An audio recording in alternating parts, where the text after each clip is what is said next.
artwork has a price. Just don't let fear take you. Don't let fear prevent you from living. Don't let fear prevent you from creating. My name is Paul Walech Roth. I live in Rochester and I try to do artwork. I paint.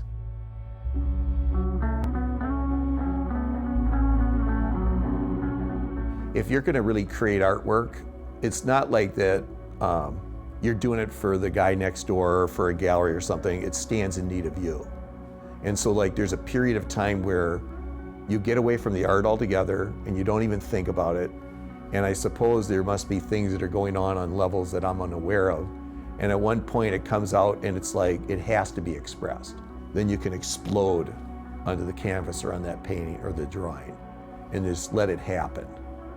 And not like have your preconceived notions of what it's supposed to be, but just simply allow it to happen. Even if it's an ugly painting and nobody else in the world loves it or likes it, it might actually be the best piece that I do. And then I can live with that.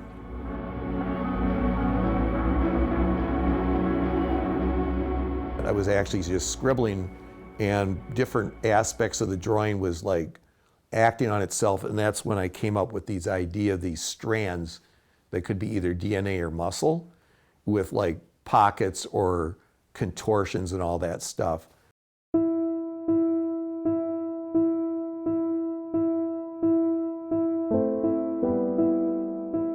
So that was probably the piece where it really was beginning to happen.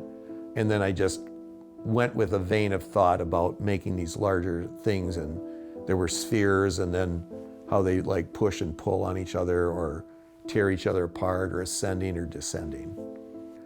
That involves biomorphic abstractions. Biomorphic abstractions just mean that it's something that's not hard edges, that's something that's resemblant of something that's organic.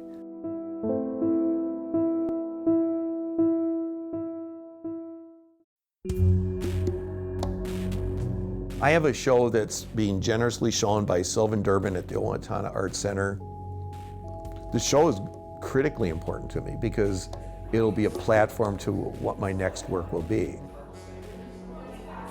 The pitfalls and the problems that I failed in my last paintings, I won't make those same mistakes, hopefully. I'll have learned from those and then go from there.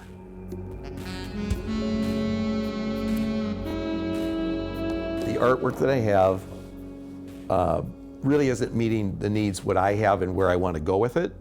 So I've decided that probably after the show, whatever hasn't sold or what I haven't already promised to somebody to give as a gift, I'm going to wash over them, or I'm going to probably tear the paintings up or the drawings up. And so like not to be too dramatic like what they did in the 60s with burning their artwork, but it's important for me to know that I don't hold the artwork too like it's too precious.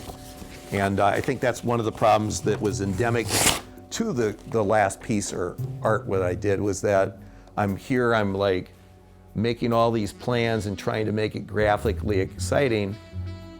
And at the same time, I think that sense of immediacy and that sense of genuineness was probably lost a little bit in the shuffle. So for me, after the show, I'm gonna start over and see what comes from it. I do happen to have ADHD, and medication is a good thing in terms of as a formulary for us to be able to be more predictable with the world around us, maybe more, some instances, more productive or more efficient. But I believe that taking medication, I think, will probably preclude my ability to actually delve into a true creative process that I feel like I really have to do at this point in my life. I don't want to know what I'm going to do. I want to discover it. I want it to come upon me just as important as any of the most important events in my life that defined me weren't things that I had any idea were going to happen 2 seconds before it. Sometimes you find out about yourself under the worst circumstances. Then you can say like, wow, I did okay in this instance with this, challenge or something like that.